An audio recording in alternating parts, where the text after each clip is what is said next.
आज जिस मकसद में से मैं यहाँ आया हूँ वो कोई छुपी हुई बात नहीं है। इससे पहले मैंने कई सारे इलेक्शनों में शुमाली कश्मीर में और ख़ासकर टंगमर्ग असेंबली हलके में वोट मांगे हैं, चाहे वो असेंबली के लिए हो, चाहे वो पार्लियामेंट के लिए हो, चाहे वो उस वक्त अब्दुल रशीद शाहीन के लिए, शरीफुद्दीन शारिक के लिए, मोहम्मद अकबर लोन साहब के लिए। लेकिन ये पहली मर्तबा है कि मुझे ये खुशकिस्मती और ये मुझे मौका मिला है कि मैं शुमाली कश्मीर बारामुल्ला इस सरजमीन पे आके अपने लिए वोट मांगूं। नेशनल कॉन्फ्रेंस ने मुझे यहाँ से लड़वाने का फ़ैसला क्यों किया, इस पे भी बार बार मुझसे ये सवाल किया जाता है कि आखिर मैं क्यों।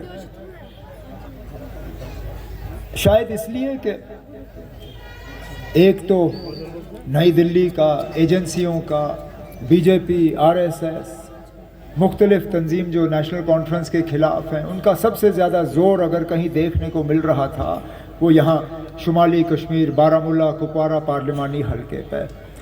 लेकिन उसके साथ साथ ये भी सही है कि हम जिस दौर से गुज़र रहे हैं बहुत नाजुक दौर है। हमारे बुज़ुर्ग साथी जो यहाँ बैठे हैं उनको याद होगा, बिल्कुल इसी तरह के हालात, थोड़ा सा इनसे हटके एक दौर ऐसा था जब सियासी तौर हम सब गुलाम थे। हमारी आवाज़ में कोई दम नहीं था, हमारी आवाज़ सुनने के लिए कोई तैयार नहीं था।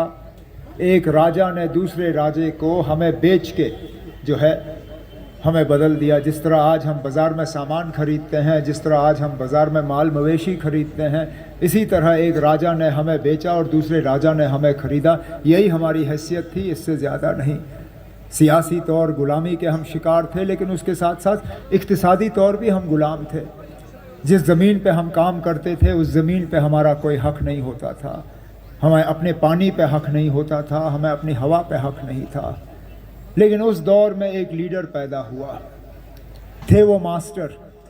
लेकिन यहाँ के हालात देख के वो इतने परेशान हुए कि उन्होंने कहा नहीं, मुझे अपने लोगों को इस मुश्किल से निकालना होगा। उस शख्स का नाम था बाबा कौम शेख मोहम्मद अब्दुल्ला। पहले तो उन्होंने हमें सियासी गुलामी से आज़ादी दी। जब यहाँ जमहूरियत कायम हुई, हमारी आवाज़ में एक दम आया, हमें वोट का हक़ मिला। हमें यह हक़ मिला कि हम खुद चुनें कि हमारे हुक्मरान कौन होंगे, हमारी क़यादत कौन करेगा, हमारी नुमाइंदगी कौन करेगा, हमारी आवाज़ बुलंद कौन करेगा। लेकिन उसके साथ साथ शेर कश्मीर ये भी जानते थे कि सिर्फ़ सियासी गुलामी ख़त्म करके यहाँ लोगों का मुस्तक़बिल नहीं बदलेगा। यहाँ लोग ज़ैलदारी के शिकार थे, जगदारी के शिकार थे, ज़मींदारी के शिकार थे। उस दौर में बाबा कौम ने कहा कि मैं अपने लोगों को इस चीज़ में से निकालूंगा। मुझसे अक्सर बेशतर मीडिया वाले पूछते हैं कि मुझे बताओ 370 ने यहाँ के लोगों को क्या दिया। और मैं कहता हूँ ठीक है, अगर आप समझना चाहते हो तो समझो। बाकी मुल्क में अगर स्कूल हैं तो यहाँ पे भी हैं, हम मानते हैं। बाकी मुल्क में अगर हस्पताल हैं तो यहाँ पे भी हैं। बाकी मुल्क में अगर सड़कें हैं तो यहाँ पे भी हैं। बाकी मुल्क में अगर कॉलेज और यूनिवर्सिटी है तो यहाँ पे भी है। अगर बाकी मुल्क में टूरिस्ट आता है तो टूरिस्ट यहाँ पे भी आता है। लेकिन एक बहुत बड़ा फ़र्क है बाकी मुल्क में और यहाँ में। यहाँ पे कलम के एक दस्तखत से बाबा कौम ने यहाँ के लोगों को ज़मीन के मालिकाना हक़ दिए, एक डबल पैसा मुआवजा लिए बिना। और इस तरह का आप बैठो, अब आप मत उठो, आप मत उठो, बैठो नीचे बैठो। मुझे फिर जो बोलना होता है मुझे याद नहीं रहता। बैठो, अब आप खड़े नहीं होना। कलम के एक दस्तखत से बिना एक डबल पैसा मुआवजा लिए यहाँ के लोगों को ज़मीन का मालिकाना हक़ मिला। इस तरह का मिसाल जो है इस पूरे मुल्क में और कहीं नहीं है। आज दोबारा हमें उस गुलामी के दौर के तरफ धकेला जा रहा है जहां सियासी तौर भी हमारी आवाज़ जो है वो दबाई जा रही है। 2018 के बाद हमें यहाँ अपनी हुकूमत नहीं थी। 2018 के बाद दिल्ली का राज यहाँ पे चला। आप लोगों का जो है, आप लोगों का कोई भी फ़ैसला ना इन्होंने कबूल किया, ना उस पर किसी ने अमल किया। جہاں تک زمین کی بات ہے انہوں نے 370 ہٹا کے 35A ہٹا کے ہماری ان زمینوں کو جو ہے خطرے میں ڈالا. آج مختلف بہانوں کے بنیاد پہ جو ہے ہم سے یہ زمینیں چھیننے کی کوشش کی جا رہی ہے. کوئی ریل کے نام پہ, کوئی سڑک کے نام پہ, کوئی فیکٹری کے نام پہ, کوئی کسی اور نام پہ. یہاں تک کہ جن زمینوں کا حق فاروق عبداللہ صاحب نے آپ کو روشنی کے تحت دلوانے کی کوشش کی, اس روشنی کو بھی انہوں نے تہس نہس کیا. آج کاہ چرائی زمین پہ, جس بھی زمین پہ آپ کا حق بنتا تھا اس پہ بلڈوزر چلا کے آپ کو اس حق سے بے دخل کیا جا رہا ہے, ان زمینوں سے بے دخل کیا جا رہا ہے. اور کچھ نہیں ملا ہمیں ماں سوائے بدنامی کے, پریشانی کے, مایوسی کے. انہوں نے ہمیں کچھ نہیں دیا. وعدے بہت ہوئے. جب 370 یہاں سے ہٹا, یہاں کے نوجوانوں کو کہا گیا تھا کہ آپ کے روزگار میں اگر کوئی رکاوٹ تھی تو یہ نیشنل والے تھے, جیسے ہی یہ چلے جائیں گے آپ کے لیے روزگار آئے گا. مجھے حکومت چھوڑے ہوئے 10 سال ہو گئے. خدا را مجھے بتائیے نا کون سا نوجوان آج سرکاری ملازمت کر رہا ہے. حقیقت یہ ہے کہ انہوں نے ملازم جو ہے باہر سے لائے, چاہے وہ بینک کا ملازم ہو, چاہے سرکاری دفتر کا ملازم ہو. زیادہ تر ملازم جو ہے آج باہر سے آتے ہیں. آنے والا, آپ کی بات کرنے والا, آپ کی زبان کو سمجھنے والا کوئی بھی نہیں. دریا سے ریت نکالنا ہوتا ہے, ٹھیکیدار باہر سے آتا ہے. سڑک کا کام کرنے ہوتا ہے, ٹھیکیدار باہر سے آتا ہے, وہ اپنا مزدور بھی باہر سے لاتا ہے. یہاں جب آپ ہائی وے سے گزرتے ہو وہ گاڑی کا ٹول آپ سے پکڑتے ہیں, ٹول پکڑنے والا کمپنی بھی جو ہے وہ باہر سے آئی ہوئی ہے. تو یہاں کے لوگوں کو کیا ملا؟ ماں سوائے ہمارے نوجوانوں کو نشیلی دوائیوں کی عادت, اور گڑے جگہ جگہ انہوں نے شراب کی دکانیں کھولی اور کچھ نہیں کیا. اور شراب یہ ایسے بیچ رہے ہیں جیسے پانی. آپ حیران ہوں گے سن کے, میں پچھلے دنوں کپوارہ میں دورہ کر رہا تھا. اب یہاں دکان ہے آپ کے آس پاس میں, کسی دکاندار کے پاس جا کے پوچھئے نا آپ کی دن کی کمائی کتنی ہے. وہ دکاندار آپ کو کہے گا میں دن میں 1000 کماتا ہوں, 2000 کماتا ہوں. اگر اچھا دن ہوگا شاید دن میں وہ 5000 کماتا ہے. کپوارہ میں جو شراب کی دکان ہے, آپ کو معلوم ہے اس کی دن کی کمائی کتنی ہے؟ 3 سے 4 لاکھ روپے. مہینے میں وہ شراب جو ہے 1 کروڑ روپے کی بیچتا ہے. ہمیں کالج نہیں ملے, ہمیں اسکول نہیں ملے, ہمیں ہسپتال نہیں ملے, ہمیں نوکریاں نہیں ملی, ہمارا کوئی نیا ہوٹل نہیں کھلا, ہمارا کوئی نیا کارخانہ نہیں بنا, کوئی نئی فیکٹری نہیں آئی. لیکن شراب کی دکانیں جو ہیں انہوں نے جگہ جگہ کھولی, اور پھر کہتے ہیں یہاں لوگ بڑے مطمئن ہیں, بڑے خوش ہیں, یہاں لوگوں کو کوئی پریشانی نہیں ہے. پریشانی کے علاوہ ہمیں ملا کیا؟ بجلی کا نظام دیکھیے, 6 8 گھنٹے بجلی کٹ, اور بجلی کا بل آسمان میں.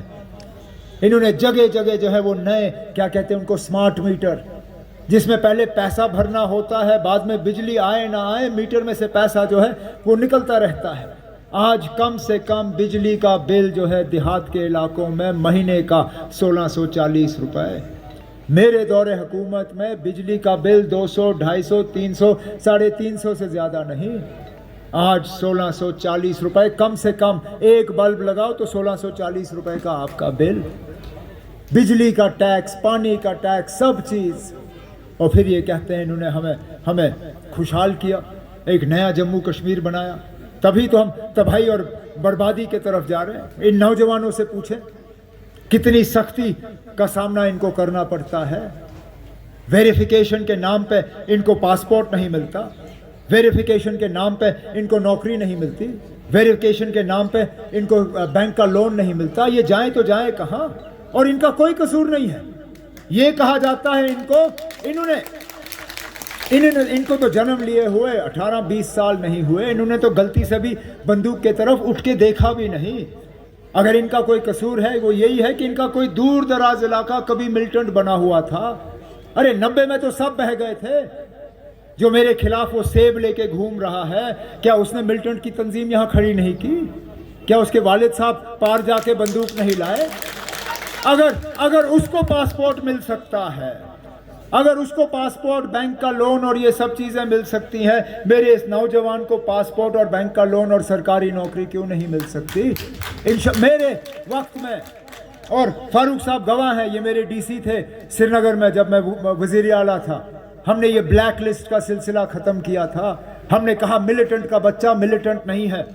मिलिटेंट का दामाद मिलिटेंट नहीं है, मिलिटेंट का पोता मिलिटेंट नहीं है। आप सिर्फ इस चीज के लिए किसी को सजा नहीं दे सकते हो क्योंकि उनका कोई रिश्तेदार मिलिटेंट था, लेकिन इन लोगों ने वो जो है ब्लैक लिस्ट का सिलसिला दोबारा शुरू किया। हमने पार से ये जो लोग गए थे ट्रेनिंग करने के लिए, लेकिन बंदूक लेके वापस नहीं आना चाहते थे, हमने उनके लिए रास्ता खोला नेपाल से।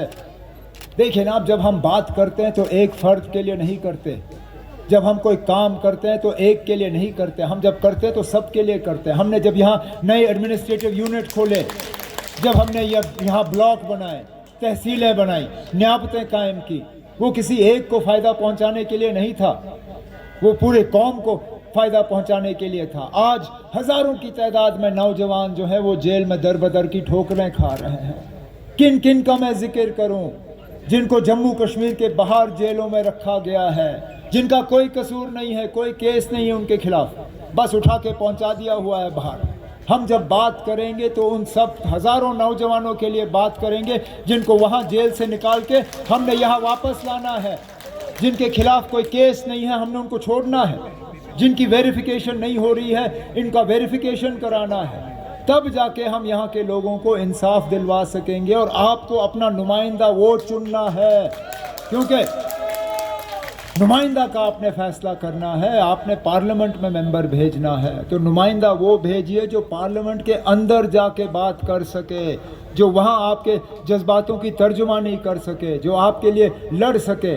और इस लड़ाई में, जिस लड़ाई का जिक्र सदोत्रा साहब ने किया, जिस लड़ाई का जिक्र मोंगा साहब ने किया, जिस लड़ाई का जिक्र फारूक शाह साहब ने और शौकत मीर साहब ने किया, इस लड़ाई में ये लड़ाई हम अकेले नहीं लड़ सकते, हमने इस लड़ाई में और दोस्तों को शामिल करना है। इसलिए बहुत ज़रूरी है कि आप नेशनल कॉन्फ्रेंस के उम्मीदवार को यहाँ से कामयाब करके, ताकि हम औरों को जोड़ें, हम इस कारवां को बढ़ाते रहें, ताकि इंशाअल्लाह उस दौर, जिस दौर के लिए हम सपना देख रहे हैं, ख्वाब देख रहे हैं, खुशहाली का, इज़्ज़त का, वक़ार का, पहचान का, वजूद का, उसको हम दोबारा हासिल करें। तो इसलिए मैं ये अपील और ये गुजारिश करने आया हूँ कि 20 तारीख को यहाँ वोट डालने का दिन है। मेरे निशान के पास ये हल का निशान होगा। अब मशीन पे वैसे तो दूसरा नंबर है, कोई भरोसा नहीं है, ये आगे पीछे कर लेंगे, इसलिए आप नंबर मत गिनिए, आप नंबर बटन के पास ये हल का निशान देखिए, उसके पास मेरी तस्वीर होगी, मेरे चेहरे को याद रखिए, मेरे चेहरे को, मेरे निशान को, मेरे नाम को देख के आप मेरा बटन दबा के मुझे एक मौका दे दीजिए आपकी खिदमत और आपकी नुमाइंदगी करने का, यही गुजारिश। और वैसे भी ये सेमीफाइनल है ना, इसके बाद फाइनल भी आना है। आज तो आप पार्लियामेंट का नुमाइंदा चुन रहे हो, लेकिन जुलाई अगस्त में आपको अपना एमएलए बनाना होगा, इंशाल्लाह अपना मिनिस्टर बनाना होगा। अगर आप अपने एमएलए को जो है मदद करना चाहते हो तो मेहरबानी करके इस इलेक्शन में आप मुझे कामयाब करके यहाँ से भेज दीजिए, ताकि मैं, फारूक साहब, शौकत साहब, मेरे बाकी साथी जो हैं आपकी खिदमत करें और इस इलाके को जो है ऊपर उठाएं। यही मेरी गुजारिश है। यही